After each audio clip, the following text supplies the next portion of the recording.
Well, Mike, the last time I saw you was week 15 a season ago. We had an entire high school reunion just celebrating the fact that I don't remember that at all. together. I don't remember that at all. I don't think that ever happened. Don't worry, we got the footage.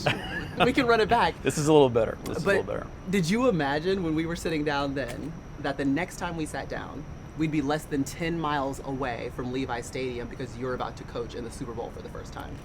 No, that we were in the fog. We were in the fight right there late last year, just scratching and clawing to try to get to the next level as a team.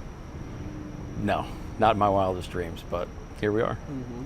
I want to go back because everyone who's watching the Super Bowl and getting to know Mike Macdonald, his second year head coach and coaching in his first Super Bowl, I wanted to know where you came from, okay? So let's start with the first time you were coaching a defense. And in my mind, that was at Cedar Shoals in Athens, Georgia, correct? Yeah, that's right. So what do you remember about that time? What did you learn about yourself as a coach? Well, my high school coach from Centennial got the job at the local high school in Athens. And, I retired my junior year of high school. That's how good I was. And so my senior year, I spent a lot of time with the coaches and thought I was sweet and diagrammed plays and film practice and everything. So kind of got the itch there and felt like, okay, maybe this is something you could do. And then as life has it and as God puts people in your life and opportunities, I became the head coach and it just felt like this is an opportunity that I couldn't pass up. And man, I didn't know anything going to the whole thing. Like what is coaching? What does it take every week? And what's a day in the life? What is it about? And it just blew me away. The kids there were tremendous. I mean, the relationships you built just went so much further beyond the X's and O's behind it. I mean, we were running the wing T offense and wing T defense, and didn't know anything about cover 3 or anything. It doesn't matter. This is all about just being with those guys and being on a team. And actually trying to go in the same direction. And that was a lot of fun. Those are probably some of the most fun years I've had coaching football up to this point. Really? How did it form the type of coach that you are now? I think so. Mm-hmm. I think so. I learned early, like, oh, this isn't about like how much I know football. Mm.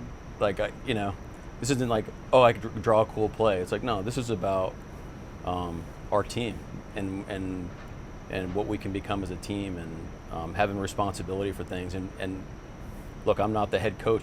My job is to do mop night on Wednesday night. I'm gonna make sure this locker room's looking sweet at the end of the mop night, and taking pride in that.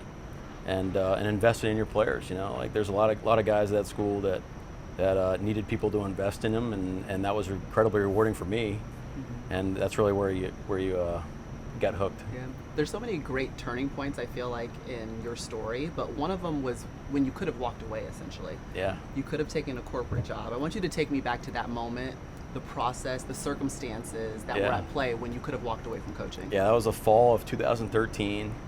It was my last year that I was allowed to GA, and back then there wasn't an army of people in college offices, so there's just a handful of us that were support staff, and it was a grind. It was my 4th year at Georgia. Took a lot of pride in like the things that I was kind of the point man for all things UGA football. I felt like at that point, and I was kind of burned out. Like it just felt like where's this going? Is there a future here? It's not very rewarding on what's happening, and it's not really going the direction I wanted. So I actually, in that fall, I kind of snuck away during the bye week and went and interviewed down at the Career Center for KPMG, and it's kind of one of those things. Like, well, this is a job that I should have pursued with a finance degree, consulting, doing all the things, and I'm going through the process like this does not feel right. So it was great people, and they're really interesting to talk to, but.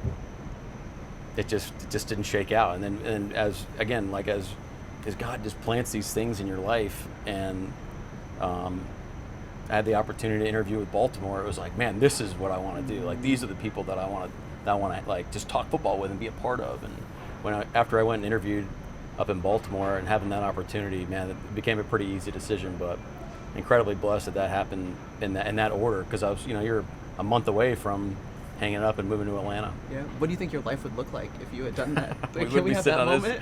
I don't know. I'd be wearing, collared shirt and maybe a vest. Uh-huh. Golf clubs wouldn't be too far away, probably. But it'd be a good life. I got a lot of friends and family in Atlanta, but I'm glad we're here. Yeah, we like the t-shirt hoodie look. We're holding on to this one. We're holding on to this one. Thanks. Okay, so you get to the Ravens, and it's interesting because you get to work under both Harbaugh brothers at some point. What did you learn from your time spent with them? I remember when I first walked in the door, how right it felt. This is what this is what football is supposed to feel like. You know, my first day on the job, I hadn't met Ozzie yet, and you know Ozzie Newsome, the legendary Ozzie Newsome. I'm walking down the hall, and like it's like life went like slow motion. He's walking at me, I'm walking at him. You know, I'm coming from college. Like, where do I move to the side of the hall? You know, like what do I say? And Ozzie knew who I was, and so he said, "Hey, Mike, how's it going?" Just as a matter of fact, walking down the hall, and at that point, I was like, "This is what it's supposed to be like. Like this, like how awesome is it that he knows your name first day on the job as an intern." I'll never forget that. And I told him after I left to go to Michigan just how much I appreciated him, and just the example that he set for the whole organization. And from then it was just we were rolling. You know, like we get the whole idea of chasing edges from Harbs and his mentality about how he's like always competing and always trying to like kind of stay ahead of the curve, and that really resonated with me. And man, this the lifelong relationships too. Like that's the stuff that really, when I'm thinking about it now, that I cherish the most. Mm-hmm. It's interesting. I was going to bring up chasing edges, but when did you introduce that mantra to your team? Well, that was kind of a core philosophy going as you envisioned like what our program, what you wanted it to look like. It just felt like it was like my personality and the feeling you want in the building of like, look, there's a lot of things that you're going to end up like that people are going to be responsible for, and you want to give people the freedom to take their area and go just grow it and make it great. You use the term like make it sweet, like go run with it. You know, don't be afraid to go mess up or make mistakes, but see where you can take things, and as long as it's aligned with like how we want to operate wise, like principally, then man, you can come up with some really great stuff. And just I felt like that should be like a core pillar or a part of our organization. Yeah. I remember when we talked last year, you described yourself as a football nerd. Yeah. Are we still that? I think so. Yeah? I think so. At the you core. Added some stuff to it? Yeah, I think my perspective on what matters in football has grown, as like the aperture has opened up more of what really takes to create a great team and what great teams look like, what a good coach looks like, on a daily basis. And I think our team has I think we've adopted that mentality together, which is a little bit different. You're a new head coach. You don't have the 500-page book of like, this is what we do on April 25th. It's hey, look, this is what we want to create. This is where we want to go. I'm growing with you guys. We're all learning together, but this is where we're going. We're going to hold each other accountable, and we're going to enjoy the heck out of the ride as we go.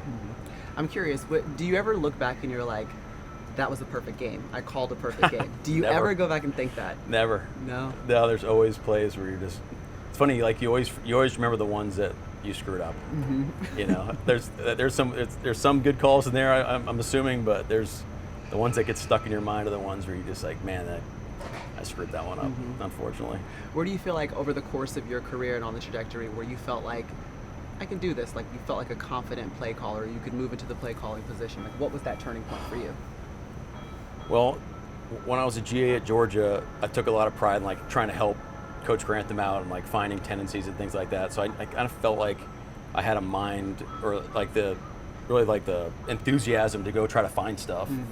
And so that's probably where it started. And honestly, it took a turn. The first game at Michigan, we played, who did we play? We played Western Michigan, I believe. And they went right down the field and scored. And we're getting booed, the whole, the big house is booing me. And I'm like, I don't know if we're ever going to get a stop. But it just became, okay, calm down, trust your players, trust the preparation. I think we called like 2 defenses for the rest of the game. And, we played good defense the rest of the game. And so that was a learning experience to have confidence and, trust the process, trust the guys go do their jobs. And I went from there. Did you have that learning curve moment first year of coaching last year? Is there a game like that you remember? Shoot, yeah. I mean, well, I think the biggest, honestly, is 2022 when we started in Baltimore and we gave up a huge lead to Miami in the fourth quarter. I think they just scored like 7 touchdowns in the fourth quarter, just 60-yard bombs to Tirico Hill, and it was like, man, like what an eye-opener in terms of like where we actually are. It was a very, very humbling experience. And it's just folks, hey, look, okay, process over results. The results sucked. Let's go back. What are the inputs that we're kind of putting in to create this? Let's go back to those things. And it's kind of, let's go back to the building blocks and making sure it's built the right way. And as you know, like slow and steady, we started playing better defense throughout the season, ended up finishing the season really strong. And that was a huge lesson learned of making sure that you abide by the process throughout, make sure you build it the right way. You know, Julian Love described you as having old school principles, but new methods. Yeah, it's good memory. Yeah? Can you break down what that means to you, that he's saying? Yeah, I learned this from John Harbaugh, and it's kind of like, hey, look, we want to be built, same thing, we want to be built on like a solid foundation. And those are principles that have lasted the test of time. And you could name those things like respect and hard work and integrity and things like that. But we want to have new school methods. Like we want to be cutting edge. We want to be innovative. We want to have the flexibility to try new things, that we're not like stuck in our ways all the time. And I want our team to operate that way. You know, staff included, coaches included. And to me, that's exciting. You know, like you have the confidence that you're built, you know, for the long haul, but you also have the excitement to try new stuff and get ahead of stuff, and you're not just copying everybody all the time. So I'm glad he remembered that. It's pretty cool. He did. There you go. Do you remember this? We did not care. Yeah, that was great. Shout out Mike T. Hopefully we made him proud on that one. What does it mean? Well, it was funny. I got that question at the end of training camp about like where we stood in our division, and at the time you're just like, we're just trying to become a great team and get ready for our first game. So that's what I thought about when I was listening to Michael Strahan ask me the question. And then I was also thinking, well, shoot, like I could barely hear Cam talk next to me as I'm standing next to him on the stage. So maybe I need to talk louder. Maybe I need to talk slower so now everybody can hear me. Television is hard. Yeah, constant, pretty big overthink by me, which is pretty par for the course and on brand. But I'm glad it came out the way it did. Got the message across. Yeah. But I think that really was our mentality. You know, it's just, if we're really going to make it about us and about our process and about how good of a team we can become, you got to back it up. You got to do it. That you got to live by that every day. Mm-hmm. It seems like the 12s has taken it on as a mantra. You think it was going to go as viral as it did? Like I couldn't believe it. I thought I blew it in the moment, but it's all good. We won the NFC Championship. I didn't care. You can say whatever you want to say. Yeah, we do not care. We do not care. Let's talk about Sam Darnold and what you've noticed about him over the course of this year, but the evolution that you've seen in just your time spent. Yeah. Like, what have you noticed about him? Man, he is. I think he's really confident in who he is as a person, and therefore like comfortable in who he is. You know, and his story is remarkable. I mean, it's to play the type of football that he's playing right now, and it's kind of cool because look, we've all had like adversity to get to where we is. This is just more in the spotlight, but it's been like a privilege. I say this to not be as like cheesy as possible, but it's like a privilege to be alongside him during the journey, because I'm looking at him like, man, you are so steadfast in who you are. He's the same guy every day.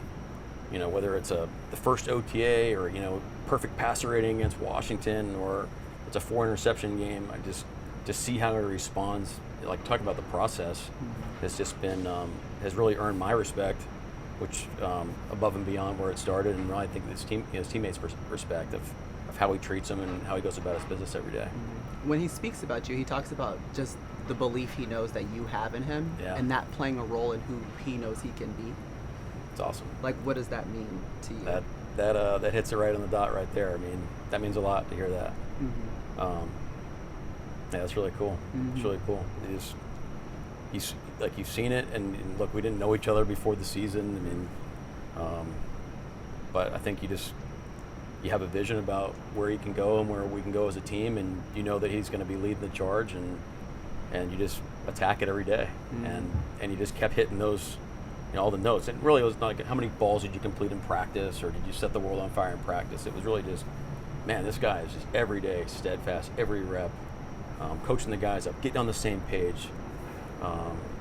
I just love seeing him operate. So I'm glad he said that. It means a lot. I'm sure you also love seeing the dark side operate. Let's get into it. First of all, do you like the name? Do you like the nickname? I like it. I like it when we play like that. What's impressed you most about your defense this season? We're like this. Our mentality hasn't always been a play-by-play, take the circumstances out of what's going on mentality. that's something that we've really had to attack over the last 2 years, and it's really come into focus this year. And even the beginning of the year, maybe we had a big lead early in the year and maybe stepped off the gas for like a half second, and once you see it, you're like, man, that is not us. Let's not do, And so I think the guys have really adopted that, no matter the circumstance. And really, I think what the dark side is also saying is, talk about, living in the death zone of when adversity hits. Maybe there's a turnover, or they're in the red zone, or now they have the ball at the 1 yard line. How are you going to let that affect how you play? And what I've seen is our team, that's when we really come alive, and that's what gives you a lot of pride. Mm-hmm. Was there a moment this season, now looking back on it because you can, that you knew this was a contending team? You could be here at the Super Bowl, you could be playing in Levi Stadium. Do you remember that? I don't think you said, hey, we're going to go to the Super Bowl, but I knew we were going to be a force.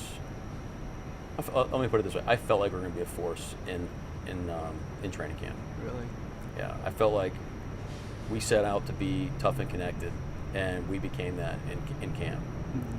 And if you're that, I just really believe like you got a chance against anybody, and then go lay it on the line, and go let the results speak for themselves. Okay, if my memory serves me correctly, in the yearbook you said that you were going to be a GM for the Red Sox, correct?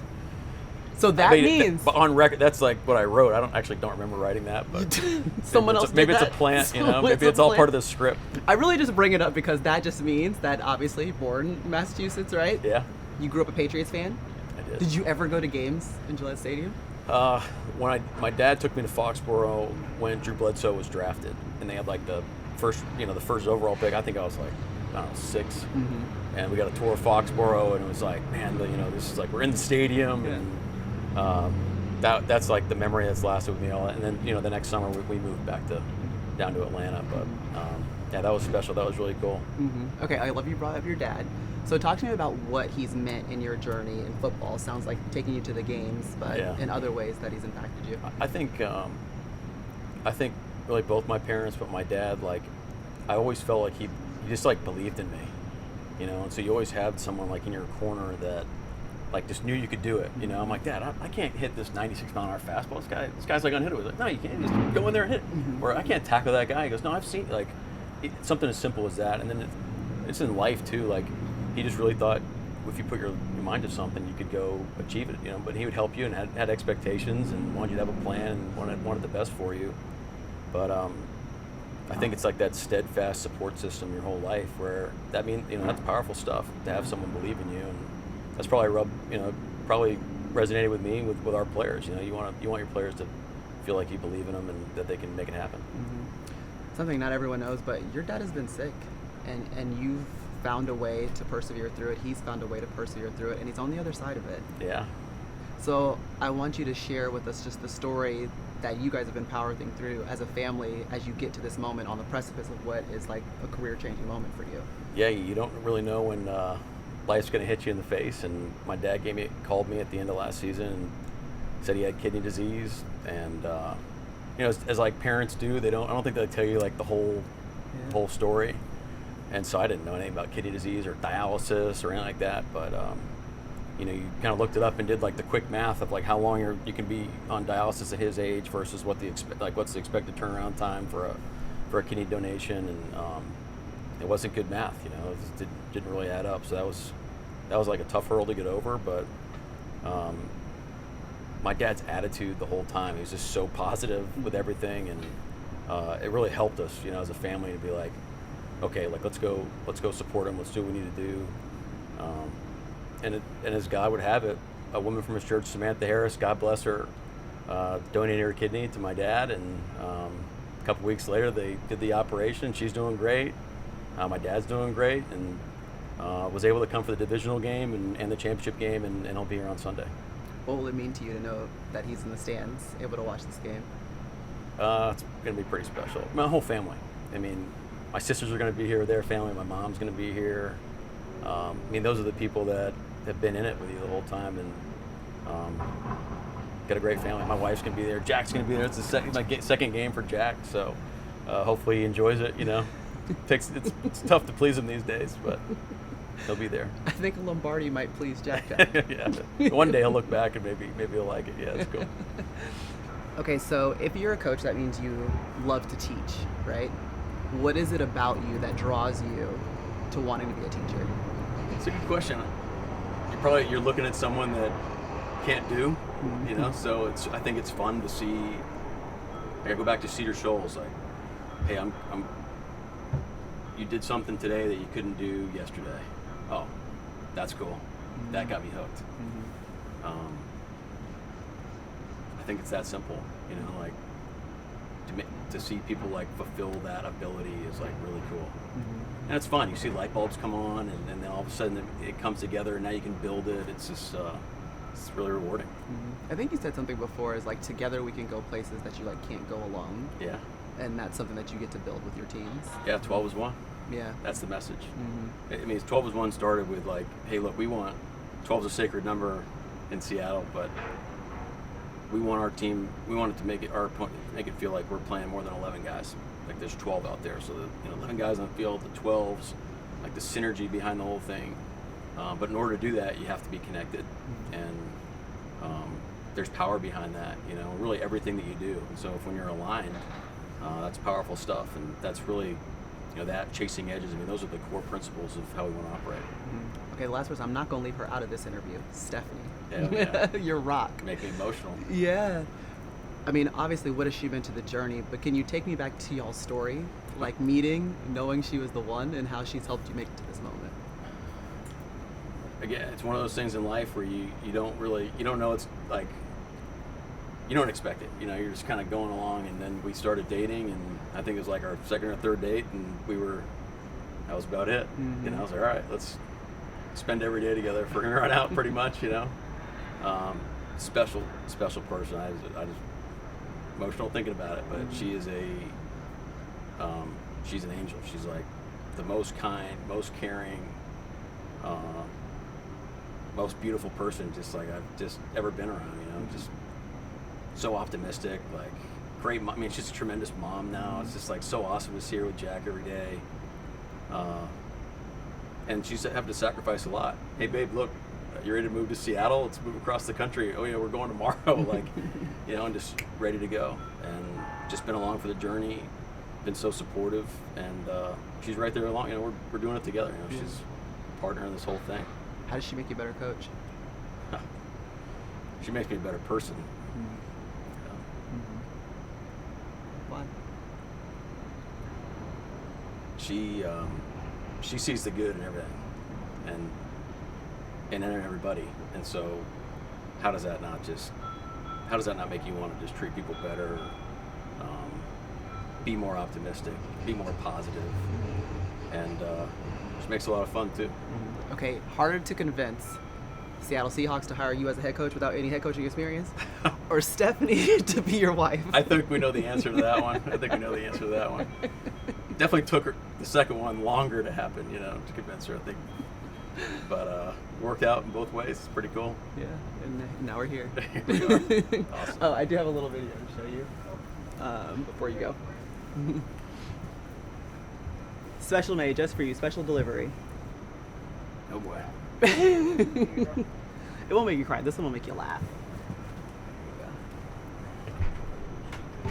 Coach Macdonald, all of us here at Centennial High School are extremely proud of you and your accomplishments. If you can add Super Bowl champion to that resume, you may just become our #1 alum. Sorry, Maria. I love it. Wow. Have you seen that? Who's that guy?